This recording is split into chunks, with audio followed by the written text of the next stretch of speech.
So at this point, you guys should have already finished the color layer. So if we're looking at our actual layer window, we've got shape 2, which was just a reference for where that dimple would be in the apple. That's shape 2. Shape 1 would be our outline of the apple. We have a color layer, which is all of the colors that we used over here, used in different amounts, and please refer to the last video that I did for the color layer. We have the black layer, the white layer, layer 1, which is our practice marks, and the background layer. Now, if you have more than that, please look into getting rid of some of that. So if you have extra layers, extra shape layers and stuff like that, you can always select the layer and then click that waste paper basket in the bottom corner. That's delete. It will get rid of that layer. We don't want to delete my black layer, but that's really how you get rid of them. So if you have some extra leftovers, if it's an extra shape or something like that, please just clean it up and get rid of them. Now what we're going to do is we're going to go ahead and do the last little finishing touches on this thing. So what I'm going to do right now is I'm going to go to my shape layer.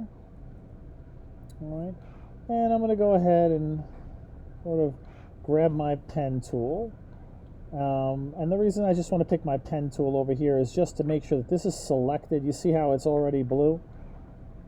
I'm going to go to my direct select tool. And see how I have my shape that's been selected. It's highlighted in blue because I'm on that layer. It also can be manipulated because I have that arrow selected, the direct selection arrow selected. And now what I want to do is I want to go up to the stroke, okay?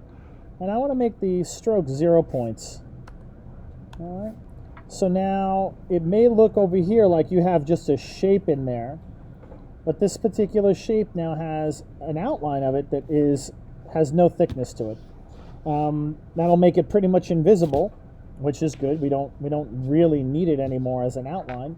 But I also want to make it really ultra thin for the next part, which is going to be selecting and doing my shadow. So right now what I want to do is I want to go ahead and grab my magic wand tool. And in the past, we've always clicked on the inside of the object. This time what we're going to do is we're going to click on the outside. So you should see that moving outline on the outside of the apple and on the outside edge of the picture. All right, so there's a big difference between when it's selected inside, you just see it on the apple, but you don't see it on the outside edge. When you click on the outside, anywhere on the outside of that apple, you will see that it selects that whole background area. And that's how we want this selected.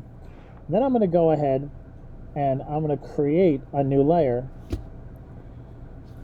When I create that new layer, I'm going to rename that layer Shadow.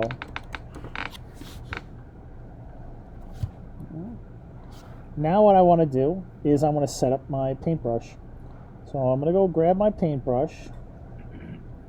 Actually, I want to get my color. My color is really just going to be that dark gray. And hit OK, and then I'm back on my paintbrush. Now, I'm going to tell you to make that brush again about, I don't know, 70, 75 is good, somewhere in that area. All right. And I'm going to tell you to make the hardness, and make it really soft. Let's make it somewhere down by 20. So 75 and 20, give or take. You don't have to have it exactly to the last point like mine, but somewhere close to that. 77 and 20. Then we want to go to the opacity. Let's move that opacity down to what we had it before, maybe like 50. And we'll make the flow somewhere like 20, 25.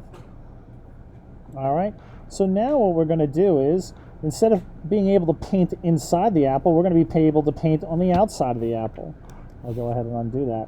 So what we want to do is we want to take this nice soft brush and we want to kind of just add a little bit of an oval soft marking there to start making the shadow. Now that I've added a little bit of that shadow, what I'm going to do is I'm even going to make my brush slightly smaller, maybe about half the size, so from 75 to 30 something. And then I'm going to go in here and I'm going to kind of go over even a little bit more right by the edge bottom edge of this apple. So it's nice and dark right by the edge. You see it sort of fades out. And you can see that takes just a minute or so, but we're going to add that shadow to our apple. I'm going to go ahead and press Control and the letter D to deselect. And there you should have it. Now I know there might be a slight little space with no color in there. Not a big deal. Not really noticeable. If we were working at a higher resolution, you would even notice it less. So there's our shadow. And now we're going to make a stem. I'm going to go ahead and create another layer. A new layer. I'm going to rename that one stem.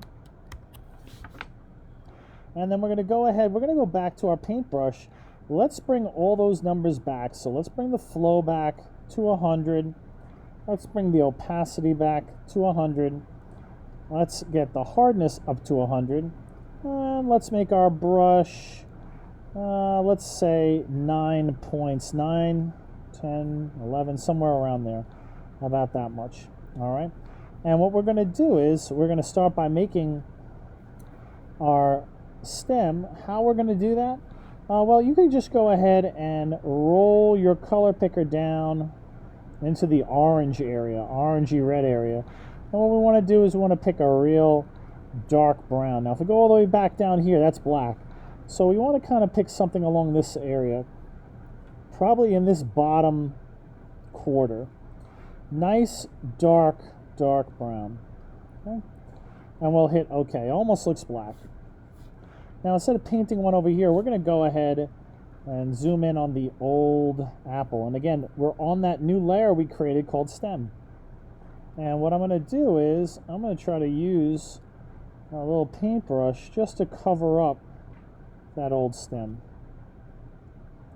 All right. And there I have. I've kind of painted myself a little brown object. If you go over here on the stem layer, I'll click and unclick, and you can see what I painted.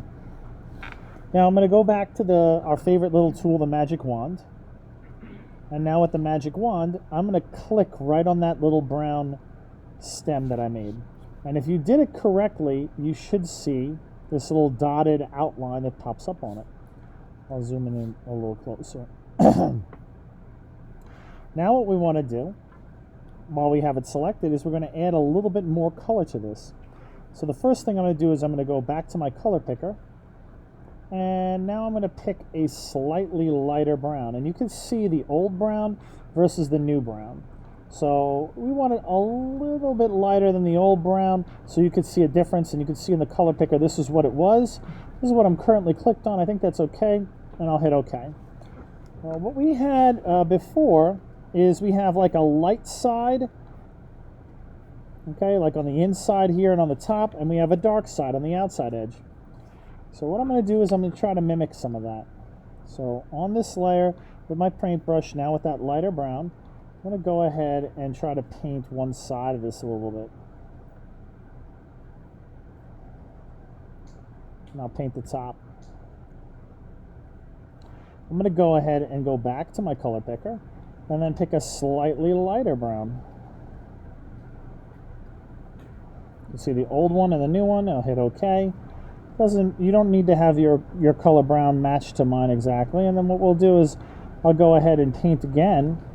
And this time I'm leaving a little bit of that last layer of color, letting that peek out. I'm going to go ahead one more time. I'm going to pick even slightly lighter brown. And I have my paintbrush. I didn't change my paintbrush's size at all. I'm just going to put a little bit of that light down on the inside over there. Okay. So I've kind of used 4 different shades of brown. You can kind of see it going from light to dark. Top of this is still just like one color almost. And that's where I'm going to go ahead and pick an even lighter color. I'm going to move this way because I don't want it to be too orange. I'd rather it be like a little lighter, kind of grayish brown. And I'll go ahead and I'll kind of add a little bit more. And I'll do it one more time. I'll get my nice bright light highlight. And I'll go ahead and kind of add that little bit. You know what? I want to add one more too. There we go. And that's my stem right now. And I'm going to hit Control and the letter D, and that'll deselect it. Now what I want to do is I'm going to zoom out. I'm going to go ahead and grab my Move tool. Make sure Auto Select is not selected. Okay, it should be unselected, Move tool. And then I'm just going to take my stem from one side. I'm going to plop it down over on the other. And I'll just place it right wherever you think it kind of fits well. I'm going to go ahead and zoom in over there. A little bit of the extra over here, and wants to look like it's kind of hiding behind that curve. I'm going to grab the eraser tool. Make it a little bit smaller. And I'll go ahead and kind of erase a little bit of the bottom of that stem. Now that I have the stem in place and my shading and everything else, I don't really need this black line anymore. So I'm going to go ahead and make that invisible. And take a look, and there's my apple with my shadow and with my stem. And our first digital painting has been complete. So at this point, I'll make sure one last time I save it as a PSD. That should download into my downloads folder. I'll go ahead and use the Windows key, Shift, and the letter S to go ahead and open up my snipping tool and take a screenshot. And ladies and gentlemen, you have survived painting the apple digitally, your first digital painting. We'll submit this. This is the last part of this particular painting. I'm going to give you guys a few more days to put it all together and either catch up or complete it or refine what you have. We're going to submit this. We're going to do another digital painting exercise, like a practice one. And then I'd like to try to get us into a thing where we could do a little bit more of an involved piece of work. Hope that you guys have enjoyed learning how to use this program and how to make a digital painting. And make sure you get this done in here today.